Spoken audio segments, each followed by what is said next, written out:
I was thinking about it last night. I'm trying to figure out what would be a good way to help our local business community know how to combat these stinking hackers. They're everywhere, and right now during COVID, they are up in their efforts. They're trying to take advantage of the situation. And what can we do about it? What can you as a business owner? What can I as a business owner do about it? And one of the things I thought, well, shoot, it would be just really, really helpful to understand the process these hackers take, to understand the steps. It's not like there's a big part of it that is not all technical mumbo jumbo. There's a lot of it that's just good old fashioned con and trickery and trying to get us to slip up. And a component of that, once you understand it, once you know about it, once your people know about it, and everybody's aware and keeping an eye out, man, it can help at least improve your odds to preventing some sort of catastrophe or cyber event or cyber breach or security that ultimately costs you time, money, and a lot of stress and frustration, because it's happening here locally. And it's, I have those conversations with folks that they're calling us up, and saying, hey, we've had an event, and man, I feel bad for them, because a lot of times it's just not good news. And, some may be able to recover, but a lot of them, backups and all, gone. And once you start having to have the conversation around paying ransom, not fun. And there's a whole process. There's insurance. There's legal. There's, an FBI says don't pay the ransom, and ultimately, it's catastrophic for small business. So what do we do about it? We understand what are the steps. What do they do? How do they get to your money? And because there's a big misunderstanding that, hey, it's a click and all of a sudden, you got ransomware, or they're in your system and then you're hacked. Well, the reality is they're in the networks, they're in systems for weeks, if not months, before they exploit it, before they take advantage and launch whatever activity that they're going to do. They're in there for a while. So here's kind of the rundown. So let me start. There's 8 steps or 8 key pieces to understand on how they operate. First one is these guys are patient. They're meticulous. They wait. They're strategic. They want to strike the right moment. But what they do first is they do their research. I'm a small business. You're a small business. Why would they even care? Why would they even go after us? Well, because we're not the ones spending millions of dollars in security. We don't have a whole cybersecurity workforce, staff. That it is, as small business, they know that the small business is the most vulnerable because there is no, not as much money or resources or whatever put into security. So we're the weak link. Small business it's like 80+% of these type of breaches, hacks, cybercrime hits small business. Okay, so they find out who you are. Easy. You come up on their radar somehow. They look you up. All they have to do is see controller, bookkeeper, CEO, executive, somewhere by your name, and they're like, there we go. There's a target. And they go look at your website. They find out who are the key employees, who are the key people that work for the company. They go look at LinkedIn. And heck, you can find the whole history there on LinkedIn and what everybody does. And once they know what people do, then they can start. Here comes the social engineering. And they start doing the social engineering. They do some spear phishing. They might even do some phone calls, or they might do some test emails to figure out, okay, who's out of the office. And then ultimately they engineer, design custom emails for you. They're good at their craft. They're good at what they do. And they can make some very legit looking emails. I mean, heck, even I get emails and I'm like, oh my gosh, is this legit? Dude, I can't even tell. I'm looking at this email. I don't know. So I got to make a phone call. I got to double check. I got to figure out, I got to check a few things. And sometimes I'm like, okay, yeah, this is good. This is right. This is legit. And other times I'm like, oh man, this is totally fake, not even real. And but that's what it takes to figure it out sometimes.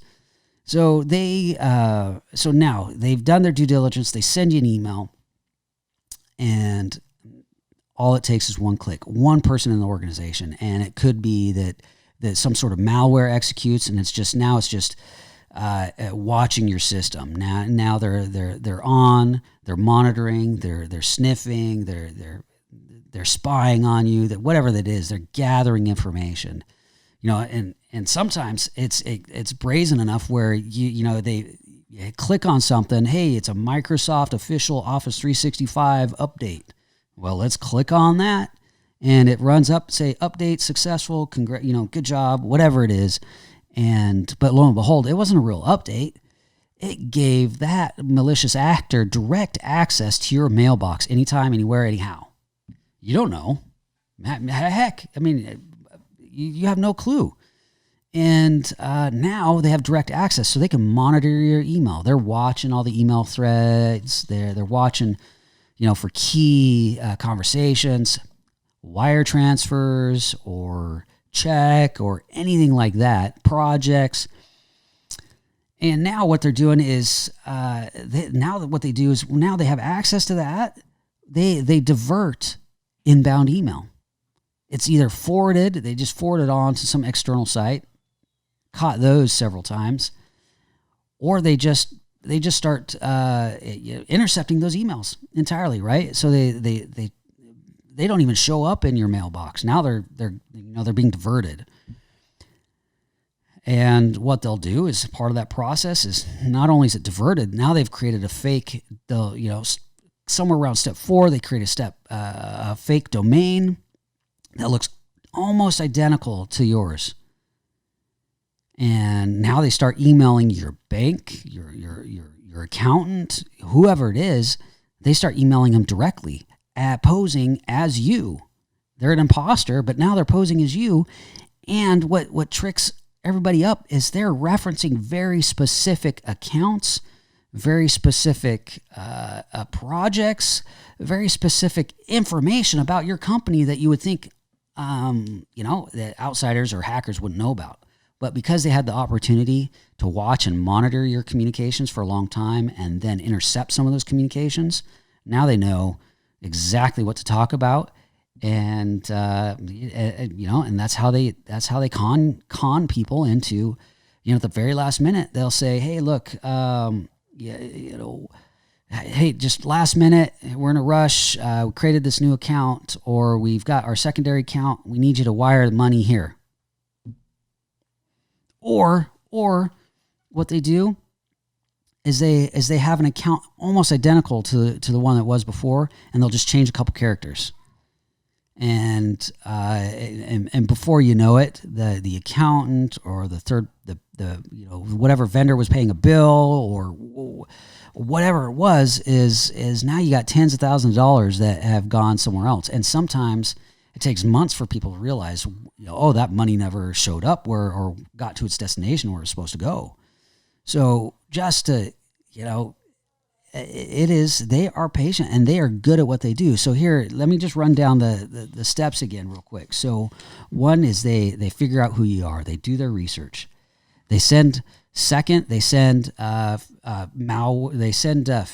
email or spear phishing to try to trap somebody to click on something. Okay, that's step 2. Once they've done that, they'll sit and wait. They watch. They look at email conversations. They look for the perfect opportunity to misdirect a wire transfer. And 4th, they divert inbound emails to somewhere else, an account or mailbox they control.